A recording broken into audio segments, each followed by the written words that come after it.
brought to you by Palvi Agrico. आता शेतीसाठी जे काही लागणार ते घरपोच मिळणार, तेही मोबाईलच्या एका क्लिकवर। अब मैं बिहारी बन चुका हूँ। मैं पटना राजधानी से चुनाव लड़ सकता था, लेकिन शोधित मानदेय बनाने की जो शुरुआत हुई है, जो जन्म हुआ है वो जमालपुर से हुआ है। मेरा पहला पोस्टिंग यहाँ पे था, मेरा प्रोफेशन मुंगेर जिला में हुआ।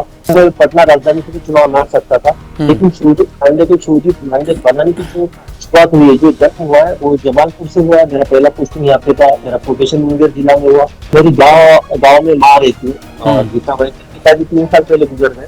तो मैंने उसको बोला कि मैं ऐसा करने वाला हूँ, बोलने का मैंने निर्णय लिया।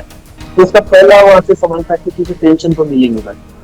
तो अब दूसरी बात है कि एक्चुअली में 2006 बैच का आईपीएस ऑफिसर हूँ। 2026 में मैं सेटल होता था वीआरएस एंड पेंशन के लिए। मेरी गाँव में माँ रहती है, गीता भाई पिताजी 3 साल पहले गुजर गए।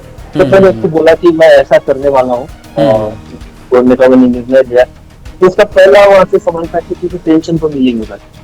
तो अब दूसरी बात है कि एक्चुअली में 2006 बैच का आईपीएस ऑफिसर हूँ। 2026 में मैं सेटल होता था वीआरएस एंड पेंशन के लिए। एक दबंग अधिकारी और महाराष्ट्र के सपूत जो अभी बिहार के चुनाव मैदान में है और वहां से एक नहीं लगभग 2 विधानसभा क्षेत्र से चुनाव लड़ रहे हैं। शिवदीप लांडे वो पूर्व आईपीएस रह चुके हैं और उन्होंने बिहार में अररिया और जमालपुर से अपना नामांकन वहां से भरा है और वहां से वो अभी राजनीति के मैदान में आए हैं। आपको सबको पता है कि पहले से ही बिहार के इस चुनावी जंग में बहुत सारे पार्टियां हैं, बहुत सारे नेतागण हैं जो वहां पे अपना दमखम दिखा रहे हैं। वहां पर ये महाराष्ट्र के सपूत वहां पर उस राजनीति के मैदान में अपना दम दिखा रहे हैं। शिवदीप लांडे पूर्व आईपीएस अफसर हमारे साथ है। शिवदीप जी स्वागत है आपका।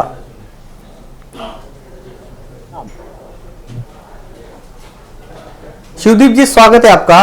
पहला तो सवाल यही है कि आप महाराष्ट्र से हैं और आपने बिहार में हालांकि बहुत सारी सेवा दी है, तो बिहार से चुनाव लड़ने का फैसला आपने क्यों किया? सबसे पहली बात तो महाराष्ट्र में मेरा जन्म हुआ है, लेकिन मैं कर्म से और 18 साल की सेवा के बाद यहाँ के कल्चर में डल चुका हूँ और अब मैं बिहारी बन चुका हूँ। और दूसरी बात है कि जो शिवदीप लांडे एक नाम है, वो शिवदीप मेरे माता पिता ने रखा था, लेकिन ये शिवदीप लांडे को शिवदीप लांडे का एक वजूद दिया है, एक पहचान दी है, बिहार में दी है, इस धरती में दी है।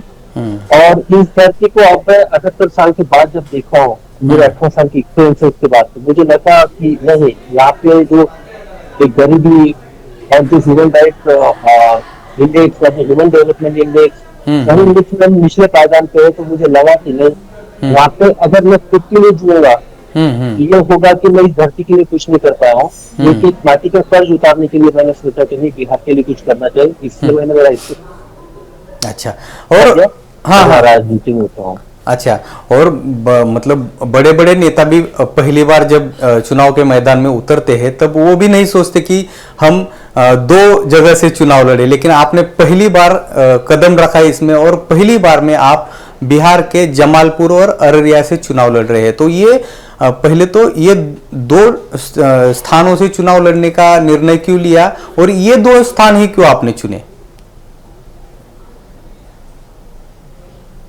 पहली बात तो यह है कि मेरा चुनाव लड़ने का कोई इरादा नहीं था, मैं चुनाव नहीं लड़ने वाला था।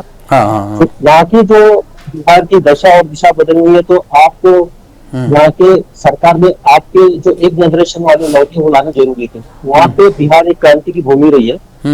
74 में जेपी मूवमेंट हुआ, उसमें माननीय नीतीश जी, माननीय लालू जी, माननीय स्वर्गीय रामविलास पासवान जी, माननीय स्वर्गीय सुशील कुमार मोदी जी, एक जनरेशन आया था। उसके बाद कोई ऐसा जनरेशन नहीं आया जो कि बिहार की दशा और दिशा के बारे में आगे कुछ सोच चुका है।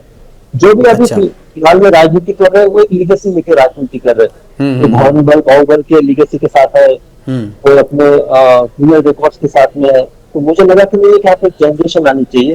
इस यंग जनरेशन को लाने के लिए मैंने मेरे पार्टी में गठन किया था हिंद सेना का 8 अप्रैल 2025 में।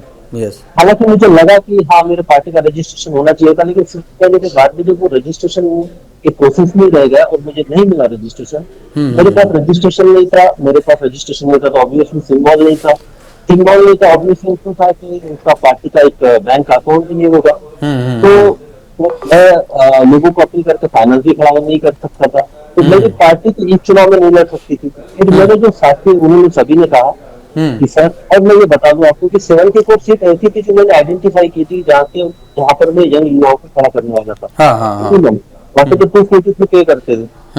तो जब ये डिसाइड हुआ कि अगर पार्टी को खड़ा करना है तो पहले सुजीत लांडे को खड़ा होना पड़ेगा, तो सिंपल ये था कि चुनाव लड़िए, और जो पीपल्स रिप्रेजेंटेटिव एक्ट के अंतर्गत है कि आप 2 जगह से चुनाव लड़ सकते हैं, तो मैंने डिसीजन लिया कि 2 जगह से चुनाव लड़ना चाहिए। हालांकि मैं पटना राजधानी से भी चुनाव लड़ सकता था, लेकिन सुजीत लांडे बनाने की जो शुरुआत हुई है, जो जन्म हुआ है, वो जमालपुर से हुआ है। मेरा पहला पोस्टिंग यहाँ पे था, मेरा प्रोफेशन मुंगेर जिला में हुआ, इसलिए मैंने सोचा कि नहीं, वहाँ पे मुझे चुनाव लड़ना चाहिए। और दूसरी जो सीट थी अररिया वो जिला है, वहाँ पे सभी बोलते हैं कि वहाँ पे माइनॉरिटी का पॉलिटिक्स होता है, 65% माइनॉरिटी वहाँ वोटिंग करती है। दूसरी बात है कि देश का, बिहार का नहीं, पूरे देश का सबसे गरीब जिला जो अररिया है, वहाँ पे मैंने काम किया है एसपी के तौर पे, और मुझे लगा कि वहाँ के लोगों की आवाज बढ़नी चाहिए। अच्छा। तो दोनों जगह से चुनाव लड़ना चाहिए। अभी तो आपकी फिर तो बहुत भागदौड़ होती होगी। अभी हमने कुछ विजुअल्स वगैरह देखे आपके सोशल मीडिया पे, तो बहुत बड़ा समर्थन आपको वहां से मिल रहा है। तो क्या लोगों के मन में क्या भावना है अभी आप जाते हैं लोगों के बीच में? तो खासकर ये नहीं है, अब अररिया में भी जब कैंपेनिंग कर रहा था तो आई वाज शॉक कि बहुत सारे ऐसे आ गए जिनके बच्चे, एक 6 साल का उम्र था, किसी का 4 साल का था, उन्होंने अपने बेटे का नाम सुजीत रखा था। ऐसे 4 इंसिडेंसेस मैंने देखे, और किसी को पता था कि नाम में थोड़ा डिफरेंस है, तो एक ने 90 नाम रख दिया था। तो ये मेरे लिए और था कि अरे इतना ज्यादा सी, मैं वहाँ पे 14 साल पहले मैंने काम किया था, बच्चे का उम्र 6 साल है, 3 साल है, तो उसमें तो लोगों ने अच्छे कामों को याद रखा है। रिस्पॉन्स तो है, लेकिन सच्चाई ये भी है कि मैंने 18 साल में यहाँ पे देखा है, जो राजनीति का जो आखिरी पड़ाव जब आता है, जब वोटिंग का दिन होता है, जब वोट लगता है, तो यहाँ पे जात पात और मुर्गा भात की बात चलती है, और उसी के अकॉर्डिंग कैंडिडेट मुझे लगते है कि इंटैक्ट करके, तो देखते ये जो 6 तारीख को पहले होते हैं जमालपुर में, इसमें जमालपुर की जनता क्या निर्णय लेती है, और 11 तारीख को अररिया की जनता क्या निर्णय लेती है। अच्छा, और अभी आप बिहार के चुनाव को हम इधर से भी देख रहे हैं, तो वहाँ पर बहुत सारे पार्टियां हैं, बहुत सारे नेतागण हैं, सब अपना अपना जोर लगा रहे हैं। तो उसमें आपकी हिंद सेना है, आप खुद है चुनाव मैदान में, तो आप सबसे बड़ी चुनौती किसको मानते हैं वहां पर? पहली बात तो यह है कि मैं हिंद सेना के नाम से तो इस चुनाव में जा नहीं रहा हूँ, मैं निर्दलीय के तौर पर चुनाव में जा रहा हूँ। वो भी पार्टियों की बात, डिफरेंट पार्टी की बात, मैंने जिस दिन पार्टी फॉर्म की उस दिन से लगातार मुझे ऐसी कोई भी पार्टी नहीं है, ऐसी पार्टी के जो एक टॉप की लीडरशिप में के कुछ लोग नहीं है जिन्होंने मुझे अप्रोच नहीं किया और बोला नहीं कि आप हमारे से जुड़े। और यहाँ तक भी ये था कि चॉइस थी कि आप कोई भी सीट चूज कीजिए और पार्टी के साथ हम आपके साथ खड़े हो जाएंगे। और दूसरे जो इंटैक्ट गेट होते हैं चीज के लिए राज्यसभा के सदस्य के, उसका भी एक ऑफर था कि आप इधर से भी जा सकते हो। लेकिन मैंने कभी अपने जो सिद्धांतों से समझौता नहीं किया। मैं व्यवस्था में रहते हुए मैंने सिद्धांतों से समझौता नहीं किया, अब तो मैं करूंगा ही। मुझे लगा कि मुझे मेरी सुजीत लांडे की एक सोच है, सुजीत लांडे एक विचार है, उसके अकॉर्डिंग मुझे जाना चाहिए। इसमें मैं पार्टी को छोड़ के मैं अपनी धारा के साथ निर्दलीय के तौर पर लोगों के सामने जा रहा हूँ। रही बात चैलेंज की, तो मेरे जीवन में हमेशा रहा है, मैंने व्यवस्था में काम करते थी और मेरा एक क्लियर था कि किसी की नफरत कम नहीं करनी, यानी किसी अगर कोई काम कर रहा है पॉलिटिकल लीडर है तो उसको क्रिटिसाइज या किसी को उसको कम दिखाने की बात नहीं करनी। हाँ, आपको अपनी अलग आइडेंटिटी खींचनी है, सुजीत लांडे को अपनी अलग ही खींचनी है, पॉलिटिकल आइडियोलॉजी की, उसके इफेक्टिवनेस की, उसके काम की। लेट पीपल डिसाइड कि उनकी नफरत छोटी है, मेरी नफरत छोटी है। कोई लोगों को फ्रीडम होगा, आने वाले समय में उसका आपको प्रभाव भी दिखेगा, मुझे लगता है कि बदलाव भी दिखेगा। और आप महाराष्ट्र से है और आपको मतलब जानकारी भी है कि महाराष्ट्र की राजनीति में खासकर जो शहर की राजनीति है, मुंबई की राजनीति है, वहाँ पर हमेशा जो परप्रांतीय का जो मुद्दा होता है वो हमेशा चर्चा में रहता है। और उसमें बिहार के जो नागरिक है जो महाराष्ट्र में आए हुए हैं रोजगार वगैरह के लिए, तो उन नागरिकों को लेकर भी बड़ी चर्चा यहाँ पर राजनीतिक माहौल में की जाती है। तो उसका परिणाम वहाँ पे कुछ आपको देखने को मिलता है, या फिर आप इस इशू को लेकर ये जो हर बार विवाद खड़े होते हैं इसको सुलझाने के लिए आप भविष्य में कुछ प्रयास करने वाले हैं? सबसे मैं तो पहली बात क्लियर कर देना चाहता हूँ, मैंने Indian police service as IPS के ऑफिसर के तौर पे मैंने काम किया, तो मैं सबसे पहले अपने आप को भारतीय मानता हूँ और सभी को उसी तरह से देखता हूँ। बिल्कुल। रही बात इसकी, आप देखिए ये जो पदपानी की आप बात कर रहे हैं, स्पेशली मेरे बिहार वासियों की जो बात कर रहे हैं, तो भाई आप लोगों का जो भी है तो हाथ उठता है या एक्शन होता है, तो कौन होते हैं वो 200-400 रुपए मजदूरी करने वाले, 18 बिजनेस करके काम करने वाले जो राज्य होता है वही वहाँ पे टिकता है। तो और भाई जो वहाँ की इंडस्ट्रीज है, मुंबई की बात करूँ, मुंबई में इंडस्ट्रीज है फार्मास्यूटिकल्स में 500 करोड़ का प्लांट लिया गरीब में, जिनका हेडलाइन आप लोग चलते हो, बहुत सारे एक्टर्स है उनको आप वहाँ पे प्रमोट करते हो। अब जो आप ये जो रीजनल बायसनेस की प्रैक्टिस करते हो, उसके बाजू में ये लिस्टर आपका एक्टर बैठता है और वो बोलने नहीं आती है, तो आपके मुंह से कुछ निकलता नहीं है। तो भाई ये है कि आप ऐसे अपॉर्चुनिस्ट के तौर पे आप टाइमिंग के हिसाब से इस इशू को नहीं टैकल कर सकते हो, बोल सकते हो। और सबसे बड़ा तो शौक मुझे ये लगता है कि वहाँ की जो सरकार की टॉप लीडरशिप है वो कुछ बोलती है इस बारे में ना, यहाँ पर भी मैं बोलूंगा, यहाँ पे भी कोई स्टाइल नहीं होता है। रूलिंग गवर्नमेंट है अपोजिशन वाला, आप दिखाइए कि कुछ इशू हुआ है बिहार के बाबत है और यहाँ पे बिहार के पॉलिटिशियन को वोकल होके जो कि कॉमन पोस्ट पे बैठा हुआ है, अच्छा, फोकस किया, अपनी स्टेट से बात की है और फिर सेंट्रल पे कुछ लिखा है। नहीं, बहुत अच्छी बात कही आपने। और अभी मुझे ये बताइए कि आप एक तो इतनी अच्छे आपकी नौकरी थी और आपने जिस तरह से काम किया है और आपका जिस तरह से नाम हुआ है, तो ये नौकरी छोड़ते वक्त आपको आपकी फैमिली का और खासकर नौकरी छोड़ के राजनीति में आने का, और राजनीति में भी आप बिहार से राजनीति में उतरने का जो निर्णय लिया था, तब आपकी फैमिली का रिएक्शन क्या था? ये सबसे पहली बात तो ये कि जब मैंने ये निर्णय लिया कि मुझे ये बिहार धरती का अगर ऊपर पहुंच गए, एक जनरेशन बनाने के लिए त्याग को करना पड़ेगा, तो मुझे त्याग करना पड़ेगा। एक प्रयास तो किया जा सकता है। मेरी गाँव में माँ रहती और पिताजी 3 साल पहले गुजर गए, तो मैंने उसको बोला कि मैं ऐसा करने वाला हूँ, बोलने का मैंने निर्णय लिया।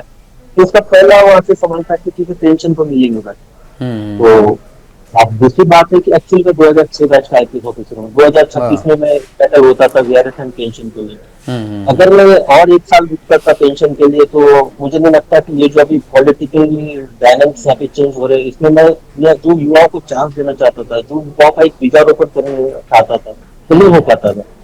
तो माँ को मैंने बोला कि मुझे पेंशन नहीं मिलेगी, अगर कुछ नहीं हुआ तो मुझे गाँव में आके खेती में काम करना पड़ेगा। लेकिन माँ तो माँ होती है। लेकिन सबसे बड़ा जो मुझे लगता है कि सैक्रिफाइस है मेरी पत्नी का, डॉक्टर ममता का, क्योंकि मेरी बेटी है एक 10 साल की। तो क्या होता है कि तो वो तो एक आईपीएस के डिप्टी की शादी की है, उसने आईपीएस के डिप्टी, उसमें ये तो नहीं कि वो बीच में नौकरी छोड़ देगा और फैमिली की रिस्पॉन्सिबिलिटी छोड़ देगा।